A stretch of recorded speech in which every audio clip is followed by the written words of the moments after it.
So we're joined by John Gregory, a great midfielder at QPR in the 80s. John, let's look back on the FA Cup run of 81-82, and it's 40 years ago now. That's unbelievable, isn't it? I know. Yeah, time flies. It's just, it's obviously never been forgotten by me. I mean, I only joined that year as well, Tony. I joined in 81, just as the plastic pitch was put down. And, sort of the following May, I'm playing in an FA Cup final at Wembley. Every schoolboy's dream. I actually got a telegram. Do you remember telegrams? Yeah.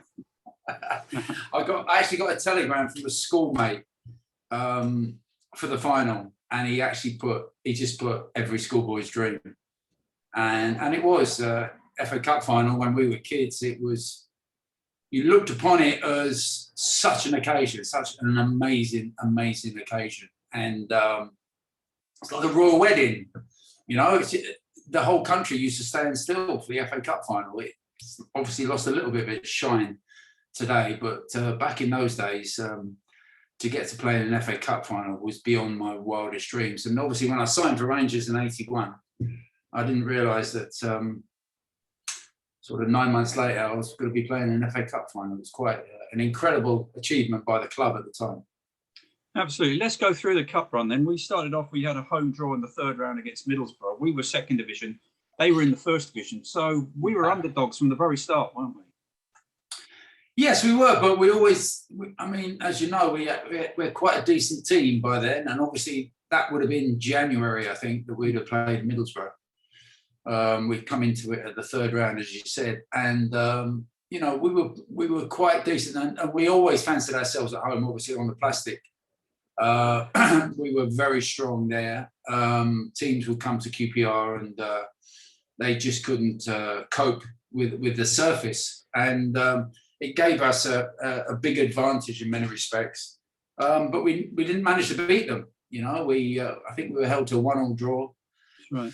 And had to go up to the old Ayresome Park in those days on a Tuesday night or Wednesday night for the replay. And certainly Middlesbrough became the favourites for that particular game. Yeah, and 1-1, as you said, at Loftus Road, Simon Stainrod scored. And then we went up there, we took a 2-goal lead. Stainrod again. They pegged this back, I think, to extra time. Warren Neal diving header for the winner. So that was a great win, wasn't it? Yeah, and for Wally to score, he did spend a lot of time as an attacking fullback, always in the opposition half of the pitch.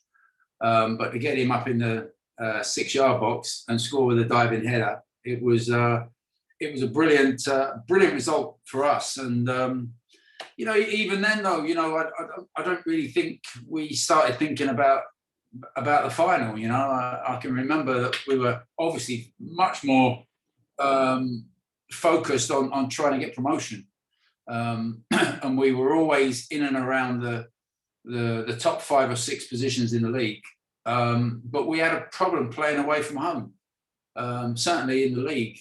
Once we come off the plastic, we seem to struggle a little bit on the grass, we beat Middlesbrough, but still I don't think that we had any thoughts about ever going on to reach the final. Next round, the fourth round, it was away to Blackpool. I don't know if you remember that one. Terrible weather, and I remember the draw. I think we were quite lucky to get a result out there. We got battered, actually. We got battered from start to finish. We went up on the Friday night. I can remember going up on the Friday night, staying overnight in a hotel. It was a hell of a slap for us, going from London all the way up to Blackpool. And it was a tough match. And they certainly came at us from the start. It was cold. I remember it being cold. So sort of one of those crisp winter afternoons. And I didn't see much of the ball at all in that game. And Blackpool were by far the better team on the day. But we managed to hang in there, We didn't concede a goal. Probably lucky that we didn't concede a goal. But we managed to stay in the game and took them back to Shepherd's Bush. And as I've said before, we always felt confident playing at home on the plastic.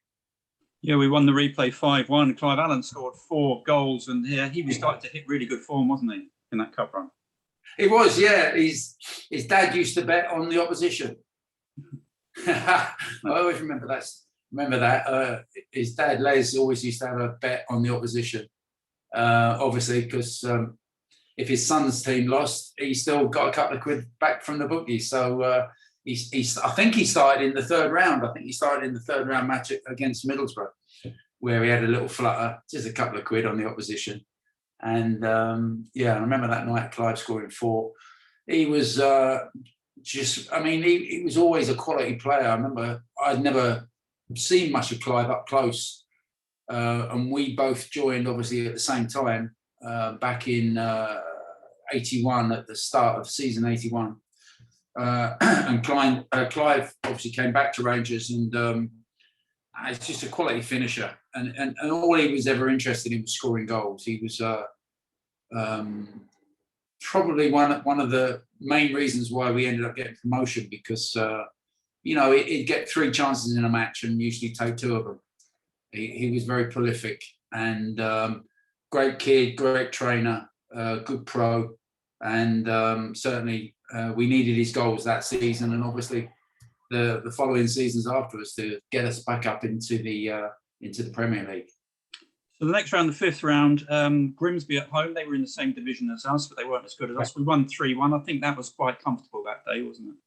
Yes, it was. Again, on the home pitch, everybody struggled. I always remember the Friday afternoons.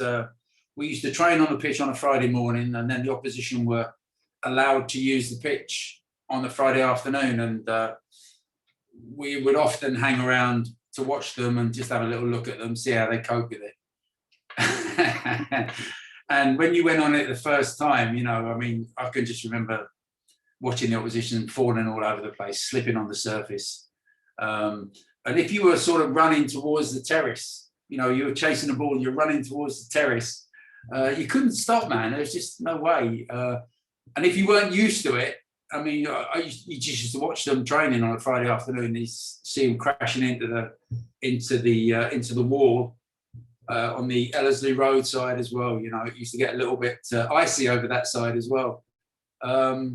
So yeah, it was totally different. And training on it compared to playing on it was just totally different, because obviously when you're in training mode, you're not actually flat out, and in match mode, it's a little bit different. And many a time the opposition would come and they hated it. They literally hated it from the first minute. And one, often we went 1-0 up. They almost gave up, because they felt that not only were they playing against a fairly decent football team, they were also playing against the pitch as well. And as I said earlier, it gave us a great advantage in that respect, Tony. On to the quarter-final, things were getting serious. It was a home tie against Crystal Palace, and that was a huge game, wasn't it? Huge game. Yeah, we obviously had we had a couple of Palace. Well, we had a few Palace players in our team: Mickey Flanagan, Terry Fenwick, Clive Allen, of course, and obviously Terry Venables. I don't think Wixie had signed for us then. I think Big Steve. I think Steve would play. He would have played that day. Yes, he would have played for Palace that day. And Paul Barron was in goal for Palace, another old mate. And it was a tough game, very evenly balanced. I think Clive won it, didn't he, for us in the last couple of minutes? But it was very evenly balanced, and there was a bit, there was a few feuds going on the pitch during the game. I don't think that Palace and QPR we didn't get on too well together, and there was a few boots being left in, a few tackles, a few late tackles, and the crowd were getting involved, and it was a very tense match. And Palace were good. Palace were a good team. Terry had left them, as you know, the year before, and he'd left behind a very good team, some very good players, and it was a tough match for us. And fortunately, Clive come up with the winner with a couple of minutes, I think, left on the clock. And suddenly you find yourself through to the next round again, Then, as you said, Tony, you suddenly start thinking about the final. And me, I think I would have been, what age would I have been then? I would have been about 6. I was probably 28. 27, coming up to my 28th birthday, I think, and never got anywhere near sort of going to play at Wembley in an FA Cup final. And suddenly you start getting a little bit excited about it, the chance of actually realising a schoolboy dream, of playing in the cup final. So it was now getting close, and we did really start to think that this could be an opportunity for us to get to the final. And you start then looking at the opposition. You obviously start looking at the FA Cup draw as well. After we beat Palace, you're looking to see who we might get in the next stage. And it turned out to be West Brom, of course. Do you remember that winning goal by Clive? Because you laid it onto him. You won a header from a corner, a big header. You had to outjump about 3 players, nodded it down to Clive. You really played your part on that goal, didn't you? Well, yeah. Yeah, but I don't recall too much about it. I've seen it since. I've seen it a few times since. What's good, obviously, about the likes of YouTube and things like that, I'm actually seeing stuff now that I never saw. QPR have got a great channel. I've looked back on a couple of matches, on QPR matches from the past, from the 80s, and never saw the goals. Or never saw the match, never saw it sort of I never saw a recording of it. And sometimes I can go onto like YouTube and see something that I never saw all those years ago. But I've seen the goal from Clive, and it was Clive Allen at his best. Anywhere inside that sort of 12 yards, he always knew where the goal was. And we obviously got him to thank for getting us through. But I mean, defensively, we were very solid. As I said earlier, we ended up signing Big Stevie Wicks after the Crystal Palace match. He signed for us, but obviously he was cup tied. He couldn't play in the side, and Bob Hazel was playing at the back with Fenn, and those two in particular were very solid at the heart of our defence. And they both knew that Big Wixie was waiting in the shadows. So Peter Hucker had obviously come into the team during the season and established himself as a #1 goalkeeper. Him and John Burridge were fighting for that position, but Peter Hucker took over in goal on merit, because he did particularly well. So defensively, we were doing well. We were very solid at the back, didn't give much away at all, and we had people like Clive and Mickey Flanagan and Simon Stainrod, of course, that could always nick us goals at the other end. You mentioned about those cup draws. Do you remember those cup draws? They were live on the radio on a Monday. Yeah. Players were probably coming. Do you remember all that? I remember a picture of Terry and Owen Harris with a transistor radio, waiting for the cup draw. Listening to find out who we were going to get. Obviously, it was set up. It was staged a little bit, but that's how it was. I mean, you'd sit by the radio waiting for the draw, waiting to see who you get. Sometimes the announcer would read out the numbers, so you'd find out which number ball you were. And obviously, you always used to hope for Man United or Tottenham or Arsenal or something like that. We ended up getting Blackpool, Grimsby, and Middlesbrough, but never mind. We managed to beat them all, fortunately. Then it was on to that semi-final at Highbury against West Brom. Again, they were top flight. Everybody was talking about Cyril Regis. He was banging in the goals for them. It was a real big build-up. It was a really good game. A lot of Rangers supporters there. Huge occasion, wasn't it? Yeah, well, of course, I was suspended as well. I didn't play, so I'd amassed penalty points. I think back in the day you had, if you got a caution during a game, if you got a yellow card, it was a bit like driving, points on your license. You'd sometimes get 4 points for like a really dangerous tackle. If it wasn't so dangerous, you maybe get 3 points. Sort of foul and abusive language, you might get 2 points or something like that. Anyway, if you totaled up to 12 points, you got a suspension. So I think I got booked at the Leicester match, which was about a fortnight before the semi. We lost 3-2 at Leicester, and I think I got booked that day. And we were waiting on my booking to come through to see how many points I would get. And I ended up getting 4 points, which took me over the barrier. It took me over the 12-point barrier, I think. And So I was going to miss the semi-final. I was going to miss Rotherham away on the Saturday, the week before the semi. I was going to miss Rotherham and then, of course, miss the semi-final. But on semi-final day, we should have played Sheffield Wednesday at home. So Terry Venables, being the cute cookie that he is, he arranged the Sheffield Wednesday game for the Monday. So we played Rotherham away on the Saturday and Sheffield Wednesday at home on the Monday night. And that was going to count as my 2-game suspension. But the Football League looked into it and thought, they thought, Mr. Venables is up to his usual tricks. And they said that I could play on the Monday against Sheffield Wednesday, but I wasn't allowed to play in the semi-final on Saturday. So I had to stand and watch it at Highbury. I had to stand in the, I actually stood in the dugout at Highbury for the 90-odd minutes in my suit. And I had a brand new suit on that day. I can remember I wore a brand new suit. And obviously with us winning 1-0, I promised that I wouldn't run on the pitch and dive all over everybody, but I did. I just couldn't contain myself. You know, we were in the FA Cup final. So, but yeah, and obviously Stevie Wicks was cup tied. So me and him stood in the dugout at Highbury. And we obviously just bit our nails for 90 minutes, just like everybody else. But it was just an amazing occasion. Just being there. I obviously was part of it, but not actually on the pitch. But I was just praying that we could manage to get through and find ourselves in the FA Cup final, which of course my suspension, I was clear to play by then. So it was an incredible day. I look back on it, and West Brom, as you say, you know, West Brom were a very strong, physical, good footballing, talented team, you know.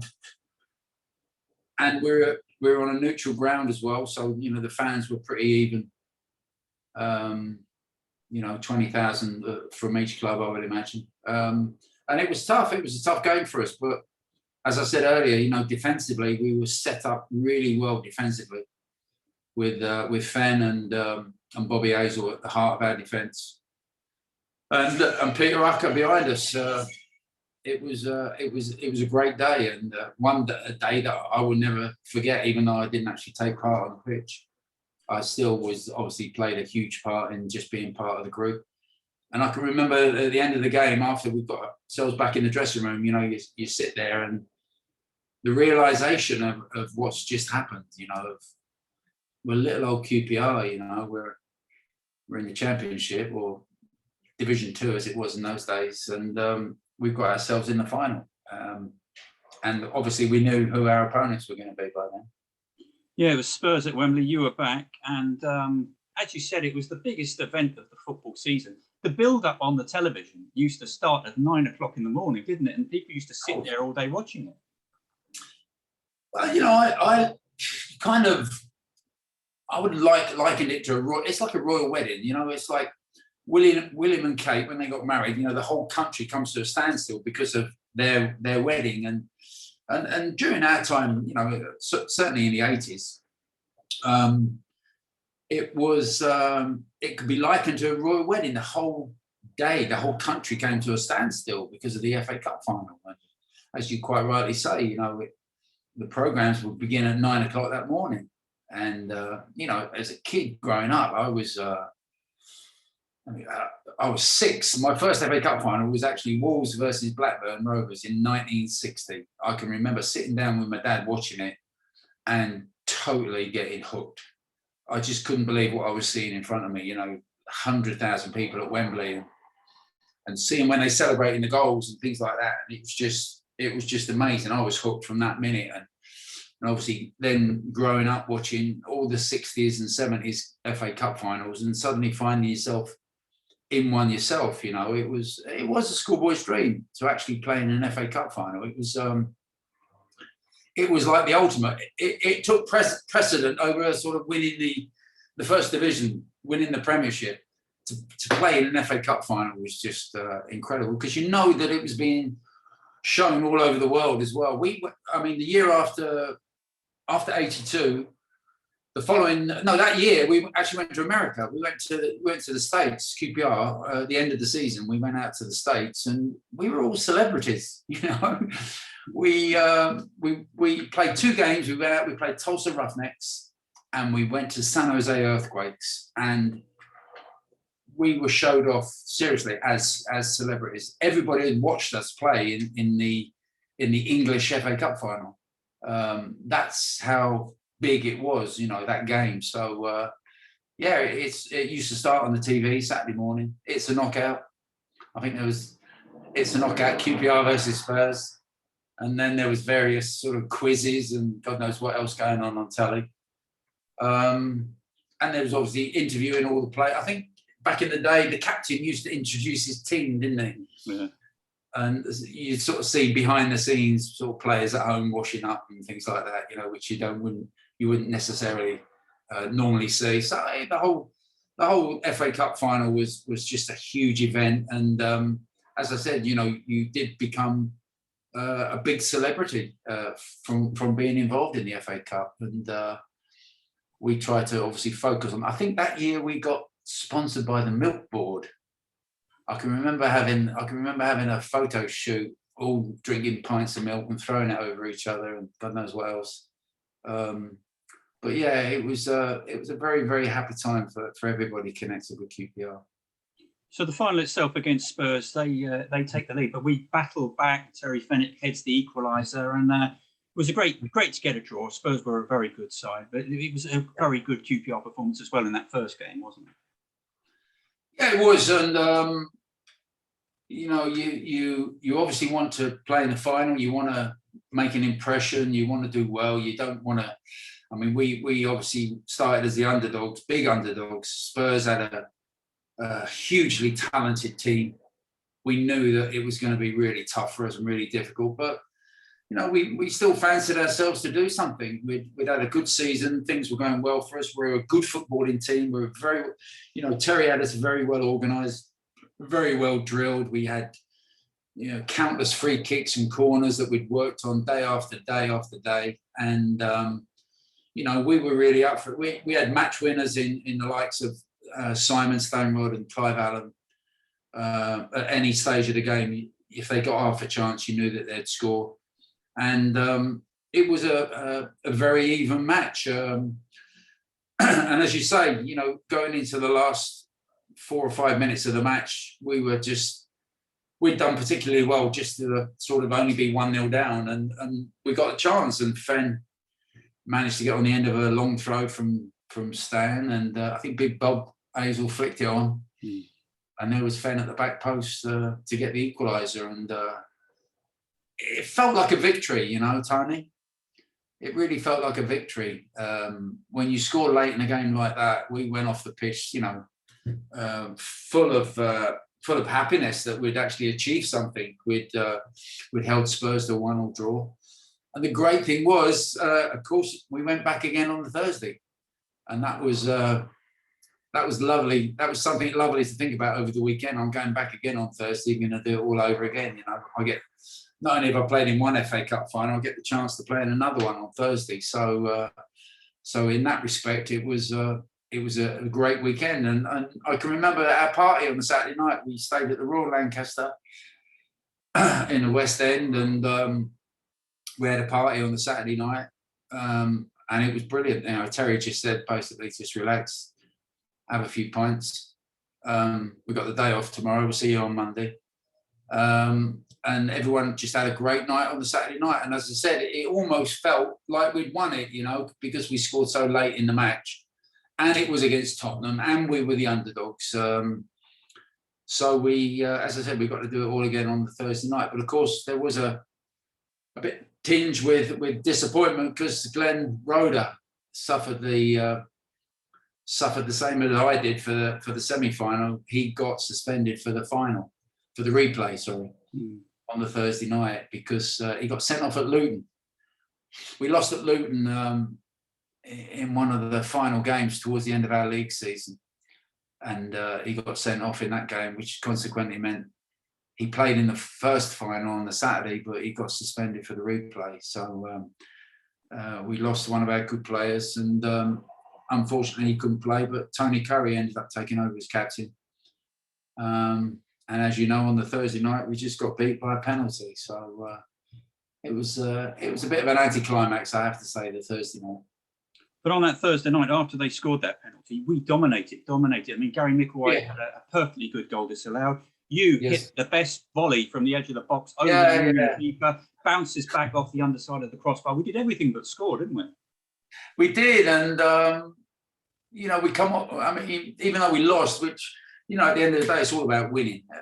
Football's about winning. It's you know, if you get beat, it's there was no real consolation in the way that we played. We played really well. We had a really good second half in particular. We dominated the second half. We had opportunity, as you said. We had a goal disallowed, and we went close a few times. I hit the crossbar, and we played particularly well. But at the end of the day, you know, the result is the most important thing. And unfortunately, we ended up losing 1-0. But the testament to it really was that the Spurs fans actually applauded us on the lap of honour that we had at the end.